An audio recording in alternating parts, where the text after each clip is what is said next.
Great. So tonight's topic is finding comfort and support as a caregiver. And as we go into the discussion, one of the beautiful parts of My Catholic Doctor is that we can unite our medical or clinical concerns with our spirituality.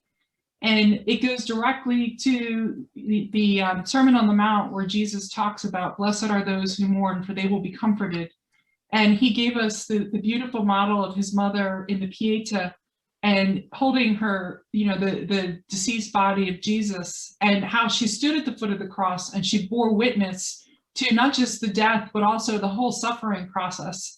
And I can't think of a better example for caregivers to look to, not to try and make yourselves like Mary necessarily in terms of, the Immaculate Conception, but rather just knowing that she's walked in your shoes and she stood where you've stood, and to be able to lean into her and to ask for her guidance and protection.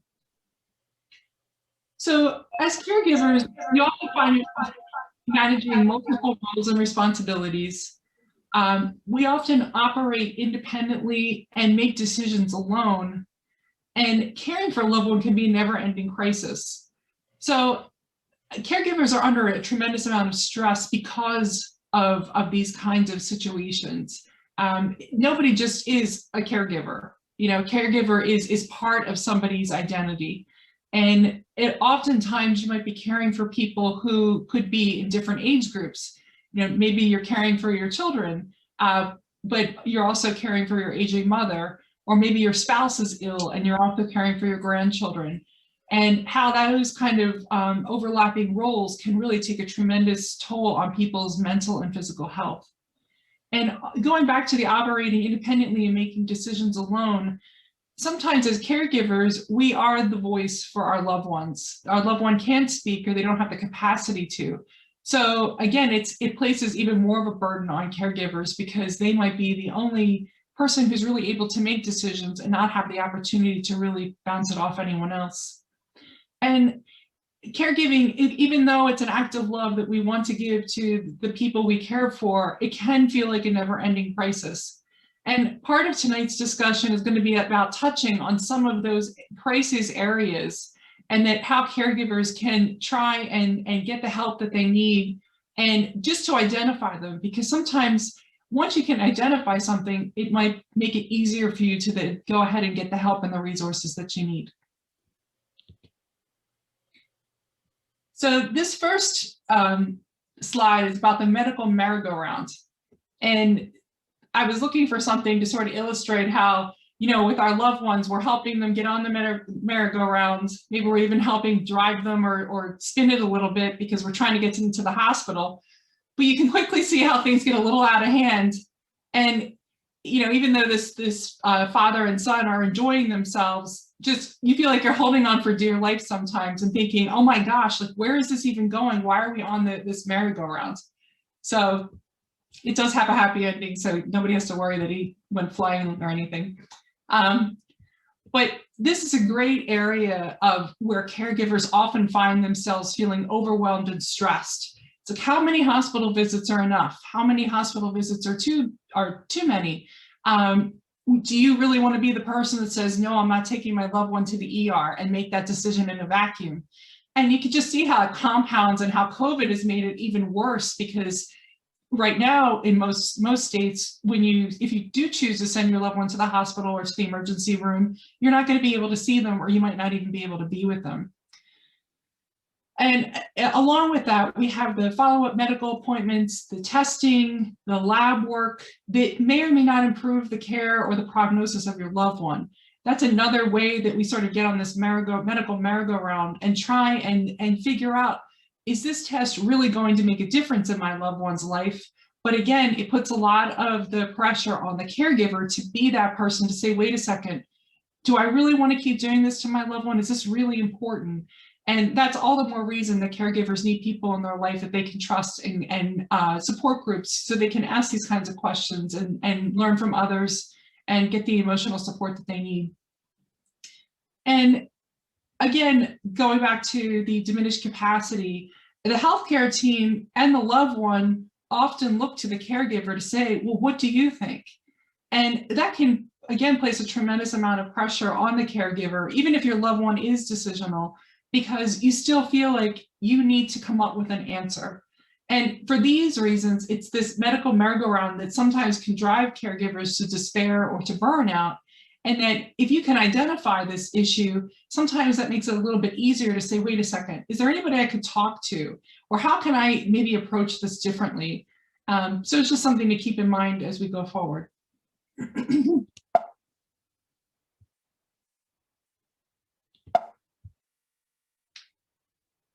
Clinically complex discharges to home.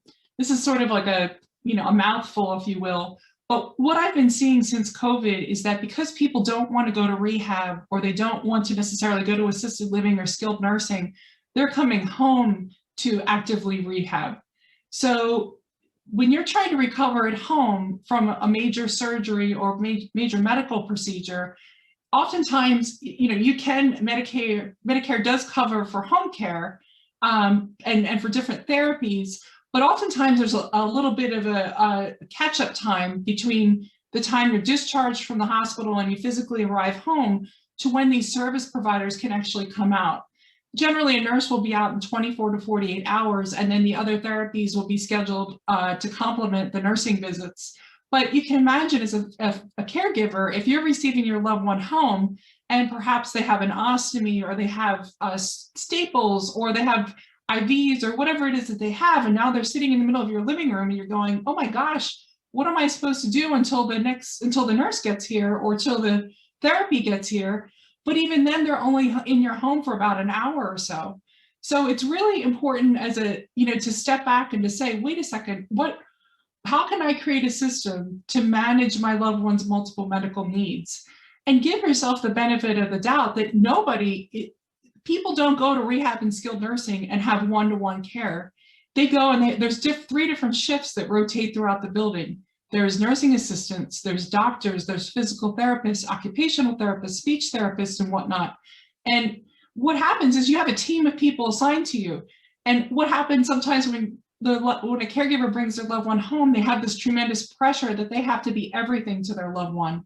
And that's really, that feeling is certainly understandable, but it's way too much for one person to manage. So again, we encourage you to reach out and look for the help that you need and seek out the support groups, because it's definitely going to take a team of people to take care of your loved one. Family conferences.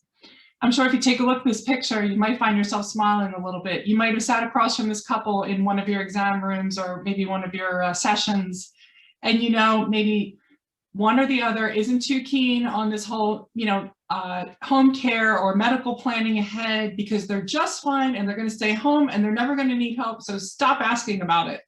And you can see quickly how that, can devolve into, hurt feelings or frustration on part of the caregiver as well as the patient.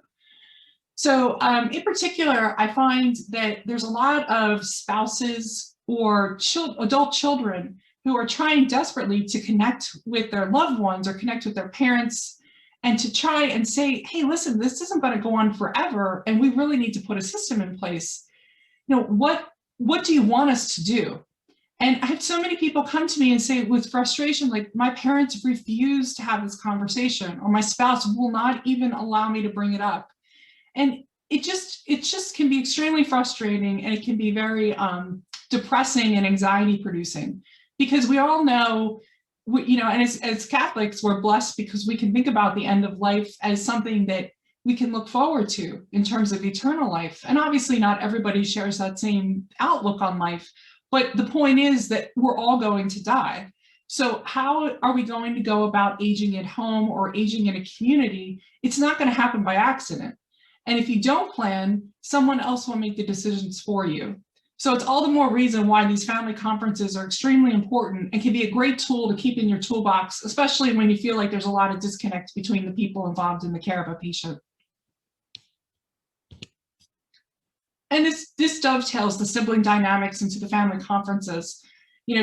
I've seen many times where, let's say there's the power of attorney is, a sister who lives in Florida and the parents live in Pennsylvania, and one sister lives in Pennsylvania, is doing all the work, but the power of attorney is trying to micromanaged from a distance, or, you know, maybe the son is married and the daughter's not, and the daughter has to do more because she's not married, and the son's saying, well, I can't because my wife won't let me, or whatever. And people get frayed. Their relationships can really break down as a result of this caregiver situation.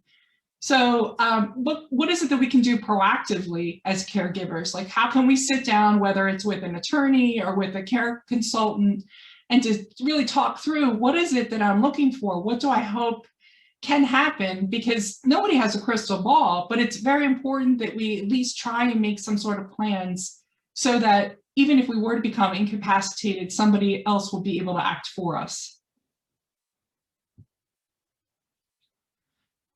Dementia-related restlessness and agitation is another area where caregivers often become frustrated and burned out. Dementia, some people with dementia can experience sort of a quieting where, you know, they might obviously go through the memory loss and the physical decline, but there are certain kinds of dementias that can manifest with very difficult behaviors, such as wandering or physical or verbal aggression, resistance to personal care, like lack of showering, lack of any kind of, you know, incontinence care, and how that can really affect a family in a very negative way. And what happens is families, sometimes they assume like, well, I guess this is just what dementia looks like. I guess I just have to put up with it. And that's really sad, because you don't have to put up with anything. These are actually symptoms that need to be managed. And there are medications, there's therapies, and there's programs out there that can help you and your loved one. And again, it's just, unfortunately, puts the burden on the caregiver who already may be burned out, but there absolutely are options for you and that you are not alone. Frequent falls and hallucinations sometimes can be indicative that we're nearing the end of life, especially if I'm hearing that they're occurring at night. A lot of times I see patients as they lay down to, you know, recline to go to sleep, whether it's in bed or in a recliner, I'll see their pulse ox drop.